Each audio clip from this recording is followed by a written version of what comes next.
सुनो सुनो सुनो सुनो, अब आ गया है 2 टोकन वाला लूडो फैंटेसी। जल्दी खेलो, क्या बात है। अरे फोन निकालो और डाउनलोड करो, अभी नहीं किया तो कब किया। प्लेयर्स इंतजार कर रहे हैं। वाह, अपना नया मेड इन इंडिया स्टाइल वाला लूडो फैंटेसी। नमस्ते, मैं सौरभ हूँ। आप देख रहे हैं दी लल्लन टॉप। दुनिया भर में जब कोरोना की वैक्सीन के इमरजेंसी इस्तेमाल के लिए अप्रूवल के लिए लाइन लगी है, वहीं भारत में फाइजर कंपनी ने अपनी वैक्सीन के अप्रूवल की अर्जी वापस ले ली है। दवा बनाने वाली दुनिया की सबसे बड़ी कंपनियों में शुमार फाइजर फार्मा ने शुक्रवार को यह फैसला लिया है।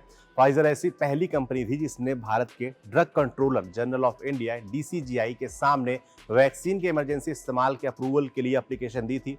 ये एप्लीकेशन फाइजर ने यूके और बहरीन में ऐसी अनुमति मिलने के बाद भारत से मांगी थी। अब फाइजर ने यह फैसला क्यों किया? फाइजर कंपनी ने अपने आधिकारिक बयान में इसकी वजह बताई है। कंपनी ने अपने स्टेटमेंट में कहा है, कोविड-19 वैक्सीन के इमरजेंसी इस्तेमाल के अप्रूवल के लिए हम ड्रग रेगुलेटरी अथॉरिटी की सब्जेक्ट एक्सपर्ट कमेटी की सामने 3 फरवरी को गए। मीटिंग में हमसे जो रेगुलर से अतिरिक्त जानकारी मांगी गई वो हम नहीं दे पाए और इस चक्कर में हम अपनी एप्लीकेशन वापस ले रहे हैं। फाइजर मांगी गई अतिरिक्त जानकारी के साथ अथॉरिटी के सामने भविष्य में फिर से उपस्थित होगा।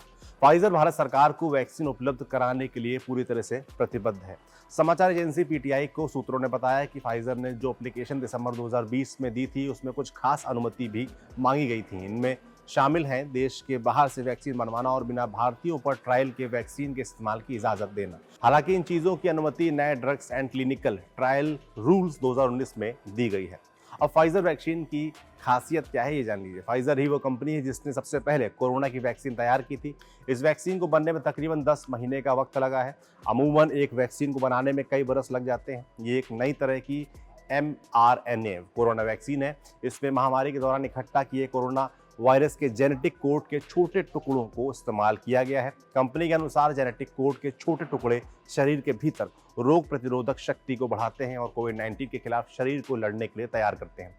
इससे पहले कभी इंसानों में इस्तेमाल के लिए mRNA वैक्सीन को मंजूरी नहीं दी गई है। हालांकि क्लिनिकल ट्रायल के दौरान लोगों को इस तरह की वैक्सीन के डोज दिए गए हैं। mRNA वैक्सीन को इंसान के शरीर में इंजेक्ट किया जाता है। ये इम्यून सिस्टम को कोरोना वायरस से लड़ने के लिए एंटीबॉडी बनाने और T सेल को एक्टिवेट कर संक्रमित कोशिकाओं को नष्ट करने के लिए कहती है। इसके बाद जब ये व्यक्ति कोरोना वायरस से संक्रमित होता है तो उसके शरीर में बनी एंटीबॉडी और T सेल वायरस से लड़ने का काम करना शुरू कर देते हैं। इसकी एफिकेसी यानी कि लैब में प्रभाव 95% बताई गई है। इस वैक्सीन के साथ सबसे बड़ी चुनौती ये है कि ये इसे -70 डिग्री सेंटीग्रेड पर ही स्टोर किया जा सकता है। आपके लिए जानकारी लाए थे हमारे साथी अमित। देखते रहिए दी लल्लन टॉप।